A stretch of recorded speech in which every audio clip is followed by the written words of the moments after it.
Memento stars Guy Pearce as Leonard, a man who's been on the hunt for his wife's killer. The thing is, he suffers from short-term memory loss and can't form any new memories. To make sure he stays on track, he gives himself many visual cues. He tattoos important details on himself, he writes extensive notes, and takes pictures of important people and locations. And as he crosses paths with more mysterious figures, the closer he gets to potentially solving the case. Welcome back to my Christopher Nolan series. I'm going through each of Nolan's films and reviewing them one by one. I previously reviewed his first film, Following, and I'll leave a link to that in case you missed it. But if you want to stay up to date and be notified for reviews of The Dark Knight, Inception, and everything else Nolan, make sure to hit that subscribe button so you can catch those when they're up. But right now, let's talk about Nolan's second movie, Memento. So I'll preface this for those of you who haven't seen the movie yet. I'm not going to spoil any concrete details. This is essentially going to be spoiler free, but I may hint at a couple of things here and there. And I say that because the best way to view this movie, and this is what I did, is to know nothing about it other than what I said going in, which is essentially Nolan's whole thing now anyways. He's very secretive about his projects. But yeah, well, nothing's going to be explicitly spoiled. If you want to know absolutely nothing, then don't watch this, or really any other review of this movie. But anyway, here we go. I would say of all of Nolan's movies, this is the one I watched the most. I didn't know about its existence until, years after it was out in theaters. I wasn't even old enough at the time to really understand that there were more movies out there besides the usual blockbusters. But this is an important movie for me because I saw it when I was in high school and I was just discovering films that were outside of what I was normally used to seeing in movies. It doesn't have a traditional narrative, and I'll get more to that in a second. And it wasn't the first movie that did this for me, but it was one of the biggest films to validate how creative you can be with your storytelling, and how you can tell a compelling narrative through a unique structure, and it can be more than just a gimmick. That might be one thing you'll hear about this movie, is that it can be very gimmicky, but that couldn't be any further from the truth. And it's one of the big movies that acted as a jumping off point, so that I would explore films more outside of my comfort zone, and appreciate movies that were considered out of the ordinary. I saw it at some point between the releases of Batman Begins and The Dark Knight, and I always held Nolan in a high regard as one of the best directors working in the business, even from then. And despite what he's gone on to do since then, despite how complex his movies have become, and they're all great, but nothing has ever topped the feeling I had from watching this movie for the very first time.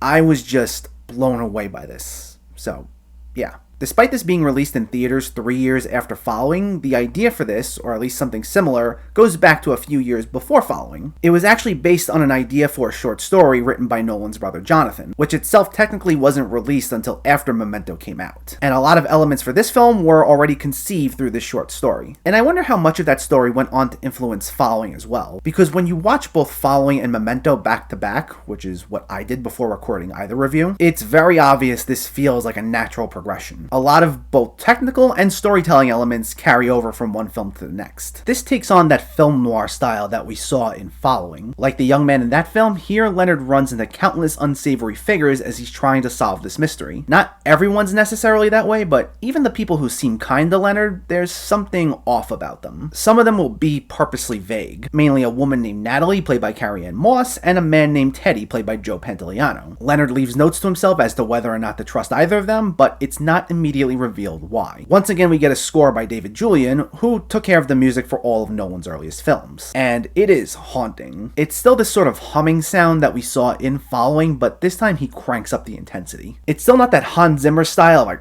that we saw in Inception and some of his later movies, but it at least captures the high-stakes nature of each scenario. Also similar to Following, this is presented via non-linear storytelling, cutting back and forth between two different time periods. Now, Following was all in black and white and had to specifically rely on a character's appearance to tell the difference between the two time periods. Memento, however, makes that distinction with one time period being in black and white and the other being in color. The perks of going from a $6,000 budget to a $9 million budget, am I right? And it frequently cuts back and forth between the black and white sequences and the colorized sequences. And the way it determines each cut, at least for the colorized sequences, is that it will play out for the exact length of Leonard's memory. When we cut to a new moment, Leonard is just coming to, and when it ends, he forgets everything, which I gotta say is phenomenal storytelling. First of all, by making frequent cuts, by going back and forth constantly, this movie moves ridiculously fast. This runs at almost 2 hours, and you almost never feel it, because each scene ends on this little cliffhanger, and they're both equally engaging storylines. So when one sequence ends, you're like, oh man, what happens next? And then you're like, but wait, there was something else in the other storyline that I wanted to see, so I want to know what happens there. So your mind's always working, and you're constantly trying to put the pieces together for two different puzzles, and trying to figure out how they're both related. So you don't even think to look at the time, or at least I didn't. And that is just brilliant storytelling right there. Non-linear movies can be extremely confusing if they're done wrong, but Nolan nails it here. Every plot detail is crystal clear, and anything that's vague is never too vague. And even if you feel disoriented at times, it's never to the point where your head's hurting trying to remember everything. It is just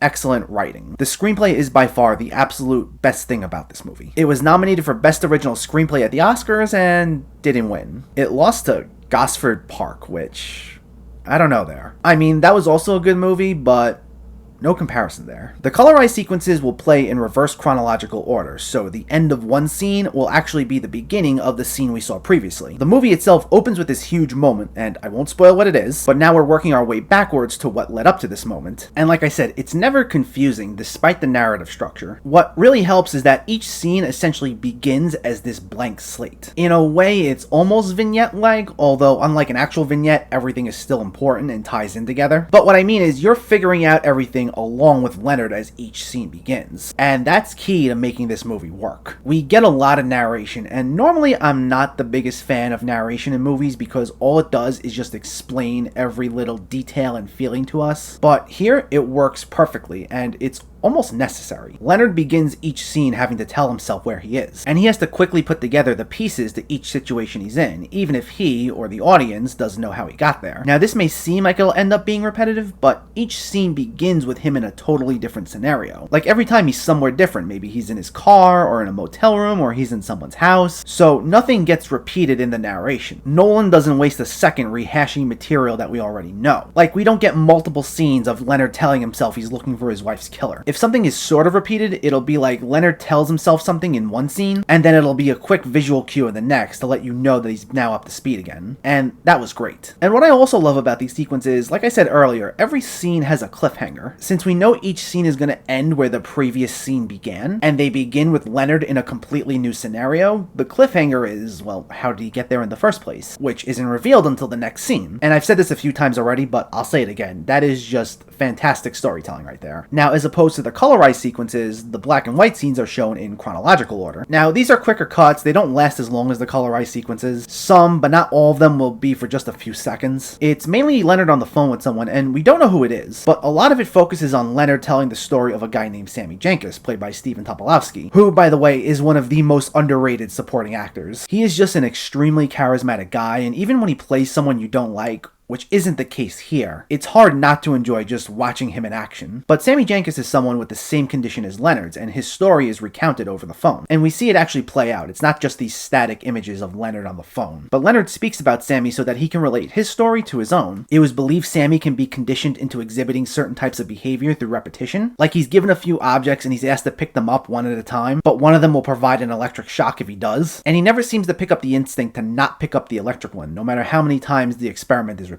And in a way, this is counter to how Leonard operates. Even though he can't produce any new memories, he's at least aware of his condition. And each new memory begins with him in a really tight spot. And he's built himself up to think quickly and get himself out of these situations. He knows the basics. He knows he's looking for his wife's killer, and he feels, even before he starts connecting the dots, that this is somehow related to his mission. And he quickly adapts to his new surroundings. It just provides an interesting look at the way our minds are able to perceive things, and the nuanced ways our brains can operate. Like how, despite having this condition, Leonard is still able to work with what he has and not be hindered by it. I found that fascinating. Some of this is also exhibited through the cinematography. This is the first collaboration between Nolan and Wally Pfister, who went on to work on every single Nolan film up until The Dark Knight Rises. And he also brings out that film noir aesthetic that I mentioned earlier. He and Nolan are able to play around with balancing light and dark. Characters are seen talking and they're half in the shadows at times, or if it's at night, the moonlight is only reflecting on half their face. It really adds to that idea that I mentioned earlier that some characters are way more complex than they first appear to be, and how there are just two totally different sides to them. And I thought it was brilliant how Nolan was able to really lean into how much of a nuanced story this is. I think this adds to something that the movie might get a little bit of criticism for. I didn't look into this too much, but the way everything's presented, once everything comes together, there's this notion that the movie loses its rewatch value. I can see some people feeling that way. But honestly, I watched this twice before making this review, and even though I knew what was going to happen, I still found it to be a very engrossing experience both times. Mainly because when you watch it after knowing what you know, you see see it from a totally different emotional viewpoint. I think that's the big thing for me with this movie. Despite how complex all of his later movies got, and to be clear, they're all great, this film is the one that's most closely linked to human emotion, and most closely linked to how we examine things and how we perceive things. Despite it being about some of the shadiest people, it's probably one of the most humane stories Nolan's ever told. What's most fascinating is, thanks to the story structure, we get to see a lot of characters for who they truly are. You may meet someone in one of the earlier scenes and they come off as nice to Leonard, but as things go on, you realize they may have different intentions. And even though at first they seem nice to Leonard, the events leading up to that paint a totally different picture. And it causes us to look back at the previous scene and see it in a new light. So this touches on the ideas of deception, both from others and yourself. Because not only do some people initially come off as nice to Leonard, but he even leaves himself a note indicating whether or not they have good intentions. And if it's revealed later on in the movie that they actually can't be trusted and Leonard left a note indicating otherwise, in some of those cases, it's actually a reflection on himself. Because at the beginning of this movie, which is really the last scene chronologically, it means he's interacting with people based on how he wishes to view them rather than for who they truly are. Some cases he's purposely leaving misleading notes. Some instances were out of his control, but not all of them. And those instances where he actually had a choice, we can all relate to them in some way. And by that I mean is, I'm sure we've all been around someone who seems okay at first, and we've known them for so long, but then all of a sudden later on they show their true colors, but we still want to hold on to that image of them from when we first met them. So we lie to ourselves, whether intentionally or not, to think that they're still the way they were when we did first meet them. And it just leads to more bad incidents and a very toxic sort of relationship in a way that's embodied through some of the deceit and manipulation that both others do to Leonard, as well as any manipulation he does to himself. So this makes this movie relatable on a whole other level. I will say though, because of the themes, this is definitely not a movie you can watch chronologically. You can take some movies with nonlinear storytelling and restructure them, and you'll still for the most part get the same effect, but this is a movie that specifically needs to be told in the format it's told. It loses a lot of its impact that way, and the overall message of the film about the way we perceive things and the deceit that we may face, that would get lost. Due to the order in which we receive certain pieces of information, it needs to be told this way in order to truly pack an emotional punch. Lastly, I want to talk about the performances. The main three actors are excellent. Joe Pantoliano, if you've seen him on The Sopranos or in the Bad Boys movies, this isn't too far off from either of those performances, or really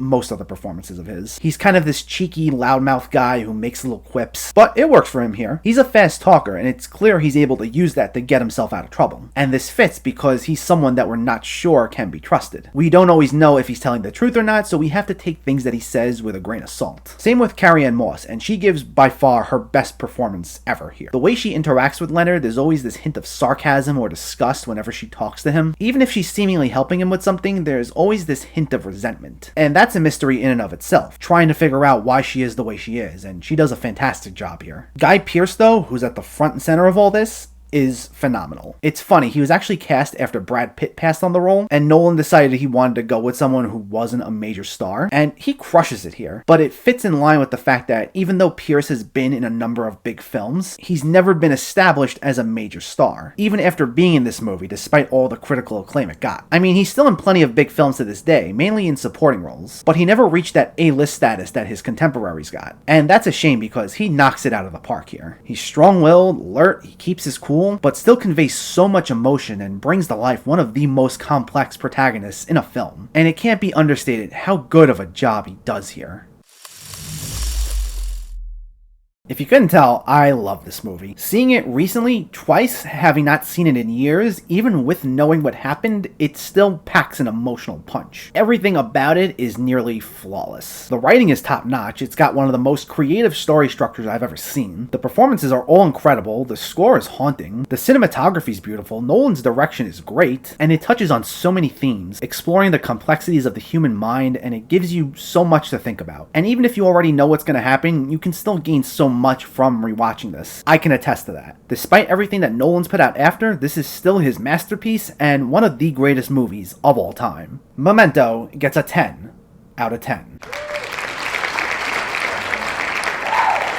So stay tuned, I'll next be talking about Insomnia, which is a movie I don't think gets talked about as much as it should. I'm really looking forward to that one, and then after that, we get to talk about some Batman. I'll probably have some shorter reviews out of some newer films in between. Stay tuned there. So let me know, did you see Memento, or are you planning to see it, and what were your thoughts? Did you enjoy the themes? Did you like the story structure? And what's one of the most complex movies you've seen that you've enjoyed? Let me know in the comments below. If you enjoyed this video, please like it and share it, and for more movie reviews and film discussion, please make sure to hit that subscribe button to stay updated. Thanks for watching, everyone. I'll catch you next time.